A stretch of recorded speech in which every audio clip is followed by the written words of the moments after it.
femme stérile et inutile, sors de ma maison tout de suite. » La voix de Joe résonna à travers le domaine tranquille tandis qu'il poussait Gloria au sol. Les agents de sécurité et les travailleurs se figèrent sous le choc. Toutes les têtes se tournèrent vers Gloria, qui était assise impuissante à l'entrée, les larmes coulant sur son visage. « S'il te plaît, Joe, s'il te plaît, ne me fais pas ça, » supplia-t-elle, la voix tremblante. Mais au lieu de cela, Joe attrapa sa vieille valise noire usée et la jeta dehors. Elle atterrit à quelques centimètres de ses côtes avec un bruit sourd. 10 ans, Gloria. 10 années solides et tu ne m'as rien donné. Pas même un enfant. Pourtant, tu as eu le culot de blesser la femme qui porte mon bébé. Je jure que je n'ai rien fait. Gloria pleura, tombant à genoux. Elle ment. Mais la colère de Joe brûlait plus fort. Assez. J'ai tout vu de mes propres yeux. Assez de tes manipulations. Joe, s'il te plaît, ne me quitte pas. Elle sanglota. Notre incapacité à avoir un enfant n'a jamais été ma faute. C'était la tienne. Ne laisse pas mon histoire devenir un conte populaire d'amour et de trahison. Tais-toi, idiote. Joe cria. Tout le monde sait que c'est ta faute.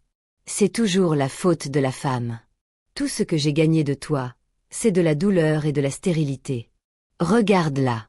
Elle porte la preuve de ma fertilité. Tu n'as apporté que la disgrâce dans ma maison. Grâce à Dieu pour la bénédiction, ajouta-t-il froidement.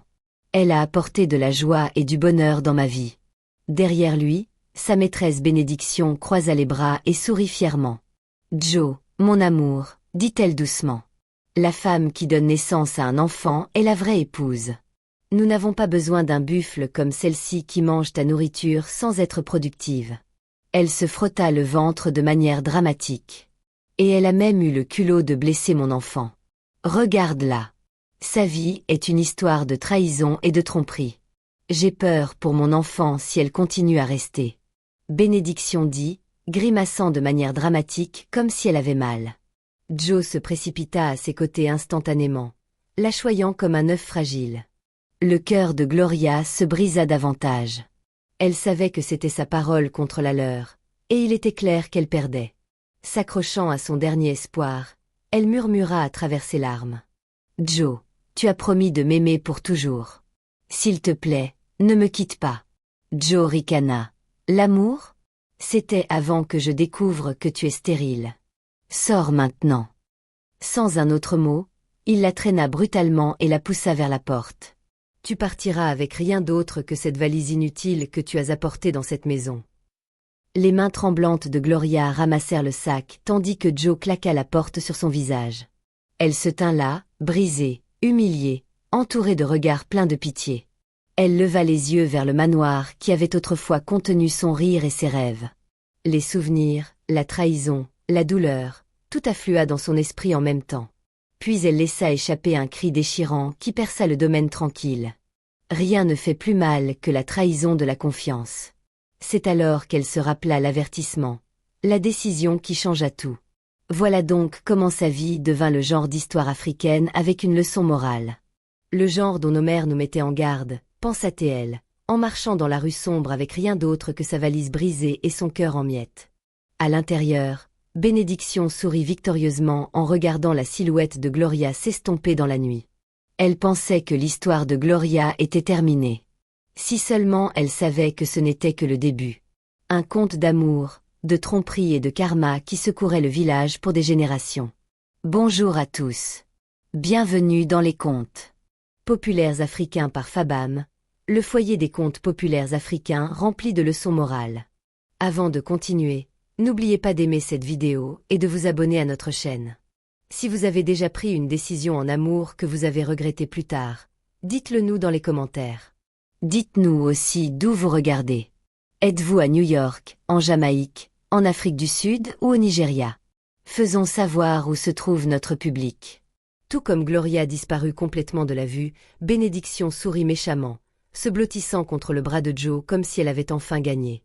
Elle croyait que Gloria ne s'échapperait jamais du piège qu'elle avait soigneusement tendu pour elle. Pendant ce temps, chaque pas que Gloria faisait apportait une douleur insupportable à son cœur. Elle n'avait nulle part où aller, pas de parents, pas d'amis, et sa seule famille, sa mère, était morte au milieu du chaos de sa vie brisée. La nuit devint plus sombre, et le vent murmurait des sons étranges. Gloria pouvait le sentir, une présence froide la suivant, observant chacun de ses mouvements. Son cœur criait pour qu'elle coure, mais son corps était trop faible. Ses larmes se mélangeaient à son chagrin tandis qu'elle trébuchait sur la route solitaire. Soudain, elle se figea sous le choc. 4 hommes émergèrent des ombres, leurs silhouettes hautes et massives bloquant la rue étroite. Leurs yeux brillaient de danger alors qu'ils s'approchaient, leur voix basse et moqueuse. « Alors, c'était toi qui causais des problèmes à notre madame dans la maison de son mari. » L'un ricana. Gloria recula, son cœur battant si fort qu'elle serrait sa petite valise contre sa poitrine. Ses lèvres tremblaient. « S'il vous plaît, je ne veux pas de problème. » Mais ils rirent seulement. « Tu aurais dû y penser avant de croiser notre madame. » Un autre dit froidement. « Maintenant, assume les conséquences de tes actes. » Les larmes coulaient sur les joues de Gloria tandis que la peur saisissait son cœur. Elle savait que c'était l'œuvre de bénédiction. Le piège avait été tendu bien avant ce jour. « S'il vous plaît, pleura-t-elle. Je suis innocente. Ne me faites pas de mal. » Mais les hommes s'approchèrent, leur sourire diabolique s'élargissant alors qu'il l'entourait. Juste au moment où il semblait que sa fin était venue, une paire de phares clignota au coin de la rue. Une voiture filant vite, son klaxon hurlant bruyamment. Les hommes se tournèrent sous le choc, et à ce moment, Gloria courut pieds nus, essoufflée, désespérée pour la vie. Elle ne savait pas où elle allait. Elle savait seulement qu'elle devait continuer à courir. Parce que si elle s'arrêtait, son histoire pourrait vraiment se terminer cette nuit-là. Mais juste au moment où elle pensait avoir échappé, une voiture rapide surgit de nulle part, et tout devint noir. Dans cet instant fugace entre la vie et la mort, tout défila devant les yeux de Gloria. Il était une fois, avant que la douleur ne prenne le contrôle de sa vie, avant que la trahison ne déchire son monde, Gloria était la fierté de son village, la fille que chaque homme désirait et que chaque femme admirait. Sa beauté n'était pas seulement dans son visage. Elle vivait dans son cœur. Elle avait une âme douce, un sourire qui pouvait faire fondre la colère, et un esprit plein d'espoir. Parmi tous ses amis, une seule était la plus proche, sa meilleure amie, Bénédiction. Elles étaient comme des sœurs jumelles nées à des jours différents, partageant des vêtements, des secrets, de la nourriture, et même des rêves. Tout le monde les appelait les jumelles qui ne se battaient jamais. Puis un jour, le destin les présenta au même homme, Joe. Il n'était pas riche, pas même proche. Un bel homme luttant pour survivre. Il ramassait des déchets au marché, prétendant être un traître, cachant sa douleur derrière un masque de confiance. Dès l'instant où Joe vit Gloria, ses yeux s'illuminèrent d'espoir. « Je ferai de cet ange ma femme », murmura-t-il pour lui-même. Puis il s'approcha de l'endroit où Gloria et Bénédiction discutaient au marché. Gloria était occupée à marchander avec un traître tandis que les yeux de Bénédiction captèrent Joe en premier. Elle sourit et rougit alors qu'il s'approchait.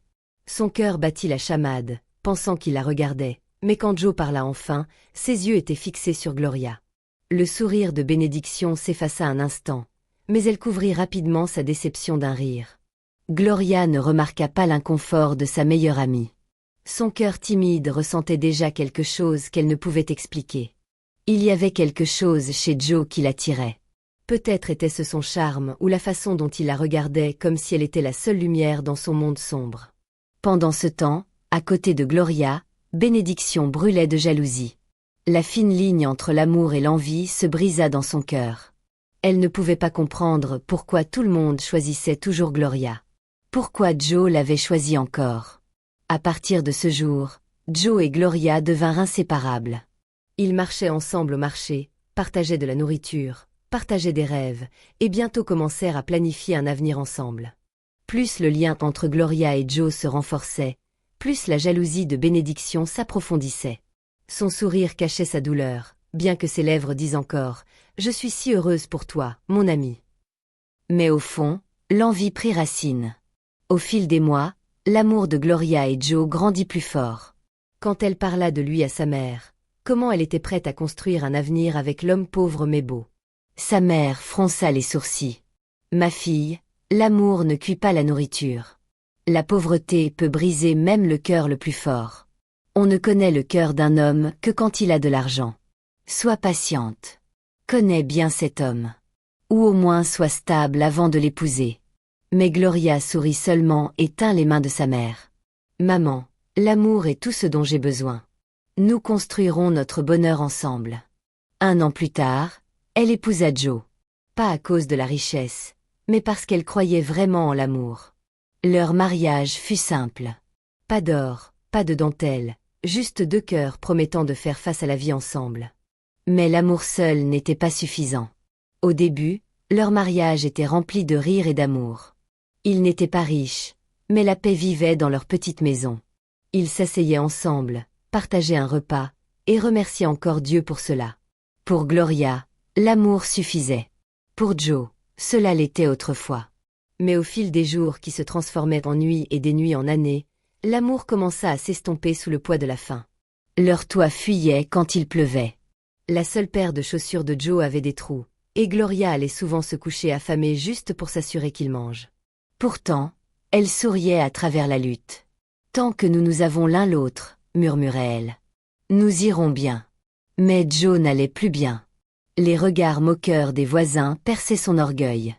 Les rires des hommes dans la rue. « Ah, Joe, ta femme est-elle maintenant enceinte ?» Ces mots brûlaient son âme. Chaque nuit, ils s'asseyaient au bord de leur lit, fixant l'obscurité. Il ne disait rien. Il respirait juste lourdement, perdu dans ses pensées.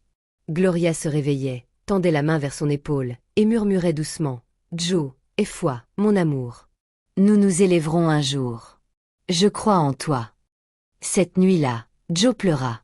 Silencieusement dans ses bras. Mais les larmes ne lavaient pas la douleur. Elles ne faisaient qu'arroser l'amertume qui grandissait en lui. 2 ans passèrent. Pas de nourriture, pas d'argent, pas d'enfant. Le rire de Joe disparut complètement. Son sourire devint un étranger. Ses yeux étaient froids, distants, comme un homme se noyant dans ses propres pensées. Il voulait plus de richesse, de pouvoir, de respect, des enfants pour porter son nom, et Gloria pouvait sentir qu'il lui échappait comme du sable glissant entre ses doigts. Elle priait. Elle pleurait. Chaque nuit, elle suppliait le ciel de les bénir. Mais quand les larmes n'apportaient pas de réponse, le désespoir s'insinua dans son cœur. Elle était prête à faire n'importe quoi pour aider son mari à se relever, à lui donner la vie qu'il désirait, à construire la famille parfaite dont elle rêvait. Alors, elle alla voir la personne en qui elle avait le plus confiance, sa meilleure amie, Bénédiction. Elle ne savait pas que c'était le début de sa chute. Elle ne savait pas que la femme qu'elle appelait sœur allait bientôt détruire sa vie complètement. Ce jour-là, quand Gloria entra dans la cour de Bénédiction, elle ne reconnut presque pas son ancienne amie. Bénédiction était différente maintenant. Nouveaux vêtements, nouvelles chaussures, un salon qui parlait d'argent et de personnes qui comptaient. Elle sentait le parfum et le succès. La même fille qui partageait autrefois du porridge de yam avec Gloria bougeait maintenant comme une femme d'un autre monde. Gloria se tint à l'entrée, ébahie et confuse par la nouvelle vie de Bénédiction. « Assieds-toi, ma sœur, » dit Bénédiction, la guidant vers un porche ombragé. Elle versa du thé avec des mains soigneuses et fixa Gloria avec un sourire qui ressemblait à du velours sur de l'acier. « Tu as l'air perdu. Dis-moi tout, » roucoula-t-elle, offrant l'oreille attentive que Gloria avait toujours fait confiance. Gloria s'enfonça dans la chaise et laissa les années de souffrance se déverser. « Mon ami, je suis fatiguée, » dit-elle, la voix petite. « On se moque de moi au marché. On m'appelle malchance. Depuis que j'ai épousé Joe, tout a mal tourné. L'entreprise a échoué. Nous n'avons pas de nourriture et pire encore, pas d'enfants. Je le sens m'échapper. Bénédiction, je perds mon mari. » Les yeux de Bénédiction s'adoucirent pendant un battement de cœur. Un regard parfait et pratiqué. À l'intérieur, elle était ravie. C'était le moment qu'elle attendait. « Je vais t'aider, » dit Bénédiction, semblant urgente et gentille. « Je parlerai à des sponsors. Je connais des gens qui peuvent trouver un travail convenable à Joe. Quant à l'enfant, nous devons tout vérifier. Nous testerons vous deux. » Elle dit à Gloria comment elle travaillait maintenant à temps partiel dans une grande firme hospitalière à Lagos. Elle entra et posa une petite bouteille d'échantillon sur la table, comme si ce n'était rien de plus qu'une tasse. « Prends ça pour ton mari, obtiens son échantillon, » instruisit-elle. « Puis apporte-le-moi. Nous irons en ville. Ils feront un test complet sur vous deux. Si quelque chose ne va pas, nous le réparerons. L'espoir fleurit dans la poitrine de Gloria comme le premier verre après une longue saison sèche. Elle serra la bouteille et hocha la tête, se sentant plus légère qu'elle ne l'avait été depuis des mois. « Merci, bénédiction », murmura-t-elle. « Tu ne sais pas ce que ça signifie pour moi. » Bénédiction sourit de toute sa bouche et garda ses yeux soigneusement vides. Alors que Gloria partit cet après-midi-là, elle marcha avec un nouveau ressort dans le pas, croyant qu'elle avait enfin trouvé une issue. Derrière la porte, Bénédiction regarda la mince silhouette rétrécir dans la rue. Son sourire resta, seulement maintenant il était plus froid. C'est là que le plan commence à bouger, pensa-t-elle. Maintenant, les graines vont pousser, et Gloria paiera pour la vie qu'elle m'a volée. Quand Gloria rentra chez elle ce soir-là, son cœur était léger pour la première fois depuis longtemps. Bénédiction avait promis de les aider, et elle la croyait. Elle tenait cette petite bouteille fermement, murmurant pour elle-même. Cela pourrait être le début de notre miracle. Plus tard cette nuit-là, quand Joe rentra du marché, elle lui dit tout, comment Bénédiction voulait les aider à tester pour la fertilité. Joe hésita, honteux, mais Gloria tint sa main. « S'il te plaît, mon amour », supplia-t-elle doucement. « Sachons juste où est le problème. Peut-être qu'après ça, tout changera. » Après un long silence, il accepta enfin. Le lendemain matin, elle collecta son échantillon soigneusement, juste comme Bénédiction l'avait instruit. Elle l'enveloppa proprement et se dépêcha d'aller chez son amie, ignorant qu'elle marchait droit dans sa chute. Bénédiction sourit quand elle la vit. « Tu as bien fait, ma chère. Je porterai ça directement au docteur moi-même. Nous aurons le résultat en un rien de temps. » Gloria la remercia et partit avec de la joie dans le cœur, ne sachant pas que le résultat avait déjà été écrit avant que tout test ne soit fait. Des jours plus tard, Bénédiction visita avec un air calme et sérieux. Elle s'assit à côté de Gloria et tint ses mains comme pour délivrer une triste nouvelle à une sœur. « Gloria, dit-elle doucement, je ne sais pas comment te dire ça. » Le cœur de Gloria s'emballa. « Qu'est-ce que c'est? S'il te plaît, parle-moi. » Bénédiction soupira profondément. Le docteur a dit, l'échantillon de Joe est faible. Il est infertile. Les mots frappèrent Gloria comme la foudre. Quoi? Non, ce n'est pas possible. Bénédiction hocha lentement la tête, prétendant être bouleversée. Je suis tellement désolée, mon ami. Je ne voulais pas y croire non plus. Mais c'est ce que le docteur a dit. Les larmes remplirent les yeux de Gloria. Oh, Dieu! Que vais-je faire? Il sera dévasté. Bénédiction se pencha plus près, prétendant la réconforter. Écoute, ne dis rien à Joe pour l'instant. Nous pouvons encore faire quelque chose de ça. Tu l'aimes, n'est-ce pas? De tout mon cœur, répondit Gloria. Alors tu dois l'aider. Bénédiction continua doucement. Puisqu'il ne peut pas avoir d'enfant, au moins laisse-le avoir une bonne vie. Le docteur m'a dit qu'il y a un nouveau programme en ville. Des femmes donnent leurs ovules et elles sont très bien payées. Si tu le fais, tu peux utiliser l'argent pour démarrer une entreprise pour Joe. Tu le rendras riche, et quand il sera riche, vous pourrez tous les deux aller à l'étranger pour un traitement. Gloria cligna des yeux à travers ses larmes, essayant de comprendre. Tu veux dire vendre mes ovules? Oui, dit calmement Bénédiction. Tu n'as rien à perdre. Ce n'est pas comme si tu pouvais les utiliser maintenant. Pense-y. Tu aideras ton mari. Tu seras son miracle. Gloria s'assit là, confuse mais pleine d'espoir. La voix de Bénédiction semblait si convaincante, ses yeux remplis de fausse compassion. Dans son cœur, Gloria pensa, peut-être que c'est la façon de Dieu de nous élever. Elle accepta, mais à une condition. Je dois d'abord en parler à ma mère, dit-elle. Les yeux de Bénédiction flashèrent de déception, mais elle masqua rapidement cela avec un sourire. D'accord, j'attendrai ton retour, dit-elle, forçant un rire avant de partir. Cette nuit-là, Gloria pria avec des larmes. Dieu, je fais ça par amour. S'il te plaît, bénis mon mari à travers moi. Le lendemain matin, elle alla rendre visite à sa mère, seulement pour trouver des gens pleurant dehors dans sa cour. Son cœur s'arrêta. Elle courut à l'intérieur, criant le nom de sa mère. Il était trop tard. Sa mère gisait sans vie sur le sol. Gloria tomba à côté d'elle, tremblant de manière incontrôlable. Sa mère avait été parfaitement bien la veille. Elle n'avait jamais querellé avec personne. Qui pouvait avoir fait ça? Elle pleura amèrement, ses cris résonnant à travers le village. Les voisins la consolèrent, et elle laissa tout à Dieu. Une semaine plus tard, Bénédiction revint, cette fois avec plus d'urgence. « Ma chère, le temps passe. Faisons ça pour Joe. C'est la seule façon. » Brisée et épuisée, Gloria accepta enfin. Bénédiction l'emmena à la même clinique, un bâtiment propre qui sentait la médecine et la tromperie. Tout était arrangé. Le docteur les salua avec un sourire qui n'atteignait jamais ses yeux. Il prit Gloria à l'intérieur, lui demanda de signer des papiers qu'elle ne comprenait pas, et lui dit de ne pas s'inquiéter. « Cela aidera ton mari, dit-il. » Il lui donna des médicaments, suivit son ovulation, et marqua une date pour le prélèvement d'ovules. Quand le jour vint, Gloria était faible mais pleine d'espoir. Elle s'accrocha aux mots de bénédiction, croyant qu'elle avait fait quelque chose de noble par amour. Des jours passèrent, des semaines suivirent. Puis l'argent commença à arriver peu à peu à travers des contrats et des faveurs. Même le paiement pour le prélèvement d'ovules fut envoyé directement à Joe sous le prétexte que Bénédiction l'avait aidé à sécuriser des affaires. Joe recommença à sourire, s'habillant mieux, se déplaçant avec de nouveaux amis de la ville. Gloria pensait que son sacrifice fonctionnait. Elle était heureuse, même fière.